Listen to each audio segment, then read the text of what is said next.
Assalamualaikum warahmatullahi wabarakatuh. Selamat pagi semuanya. Saya Felinda Yulian dari kelas R7D akan mempresentasikan materi mengenai referencing style, Harvard, APA, MLA, dan von Chaucer, dan etika dalam hubungannya dengan publikasi. Yang pertama, saya akan menjelaskan mengenai referencing style atau gaya penulisan referensi. Ada gaya penulisan Harvard, APA, MLA, dan von Chaucer.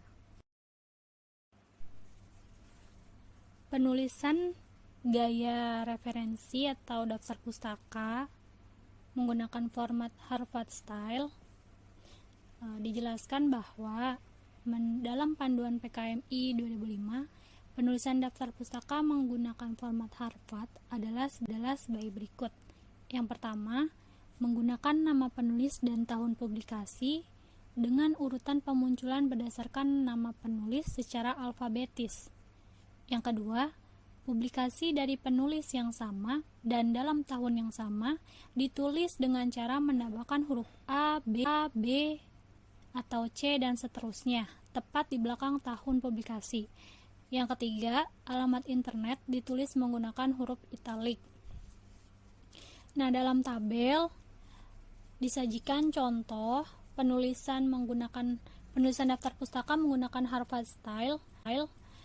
Yang pertama ada dari jenis sumber buku. Cara penulisannya dapat dilihat di sampingnya, yaitu didahulukan dengan nama penulis, kemudian nama penulis, nama akhir disimpan di depan, kemudian nama belakangnya disimpan setelah koma dengan inisial, kemudian tahun terbit, kemudian judul buku, kemudian kota terbit, dan penerbit, dan ada halaman. Kemudian yang jurnal juga dapat dilihat pada tabel penulisan daftar pustaka jurnal menggunakan Harvard Style, jurnal dari internet, koran cetak.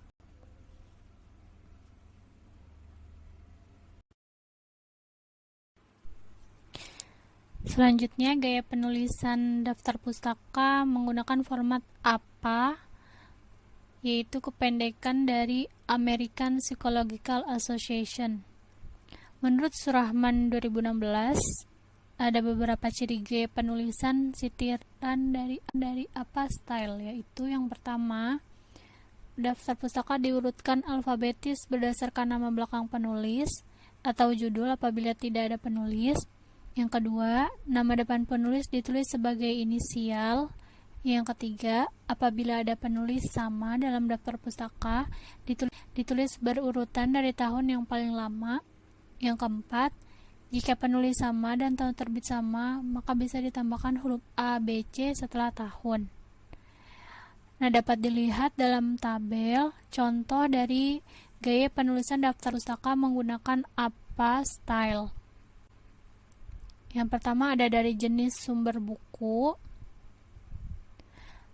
Penulisan daftar pustaka diawali dengan nama penulis, nama belakang penulis yaitu Yuan, kemudian diikuti dengan nama depan penulis yang hanya ditulis dengan inisial, kemudian tahun penulisan, tahun terbit, kemudian judul buku, kota terbit, dan nama penerbit.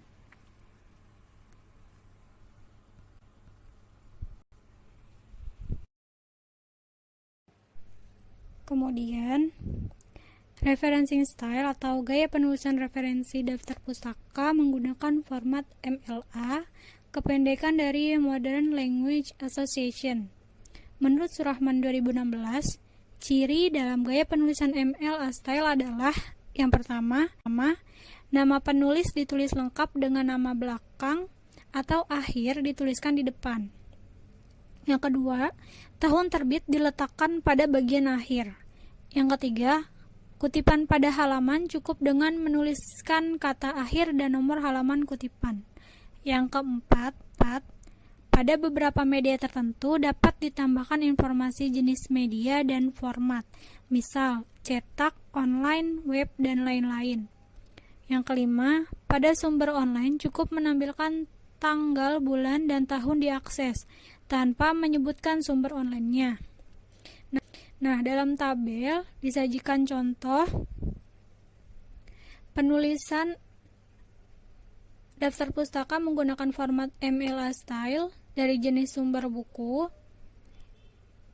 Dapat dilihat nama penulis buku dituliskan di awal, kemudian judul buku,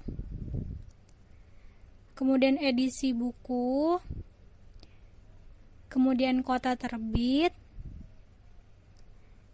kemudian nama penerbit, baru tahun terbit. Nah, jika dilihat penulisan daftar pustaka menggunakan format MLA dan APA serta Harpat sebelumnya, bisa lihat perbedaannya dengan jelas di penulisan tahun-tahun terbit, yaitu pada MLA style tahun terbit disimpan di belakang.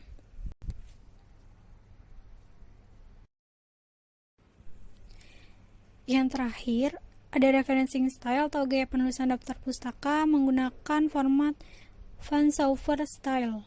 Menurut Surahman 2016, ciri dalam gaya penulisan Van Sauver adalah sebagai berikut.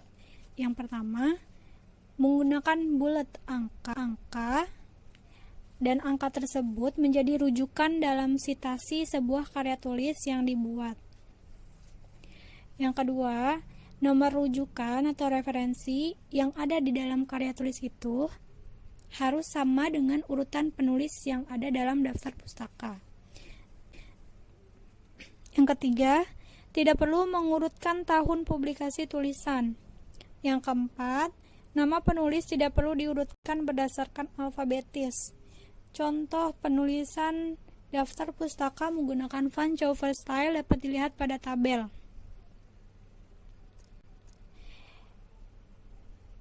Pada jenis sumber buku, penulisan daftar pustaka diawali dengan bullet angka. Angka ini menunjukkan bahwa kutipan Greenspan berada di awal. Nah, kemudian setelah bullet angka diikuti nama penulis buku, kemudian judul buku, lalu kota terbit dan nama penerbit, kemudian yang terakhir tahun terbit atau tahun publikasi.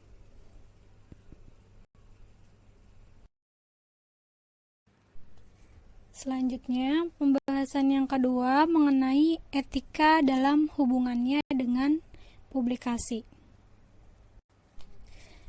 Berdasarkan Peraturan Kepala LIPI Nomor 5 Tahun 2014, Kode Etika Publikasi Ilmiah ini lebih dari sekadar standar pengelolaan publikasi ilmiah. Kode Etika Publikasi Ilmiah berkenaan dengan kinerja dari kerja penelitian ilmiah sesuai dengan kaidah-kaidah etik dalam penelitian dan ilmu pengetahuan. Kemudian, pernyataan Kode Etika Publikasi Ilmiah pada intinya menjunjung 3 nilai etik dalam publikasi, yaitu yang pertama, kenetralan, yakni bebas dari pertentangan kepentingan dalam pengelolaan publikasi. Yang kedua, keadilan, yakni memberikan hak kepengarangan kepada yang berhak sebagai pengarang. Dan yang ketiga, kejujuran, yakni bebas dari duplikasi, fabrikasi, falsifikasi, dan plagiarisme dalam publikasi. Dengan berpegang pada 3 nilai etik tersebut, Kode Etika Publikasi Ilmiah juga membimbing pengelola, editor, mitra bestari, pengarang, dan sponsor atau pihak ketiga untuk mematuhi kode etika, mengikuti standar, dan menerima tanggung jawab praktik-praktik pengelolaan publikasi ilmiah. Dari pembahasan yang telah dibahas, maka dapat disimpulkan mengenai referencing style dan etika dalam hubungannya dengan publikasi.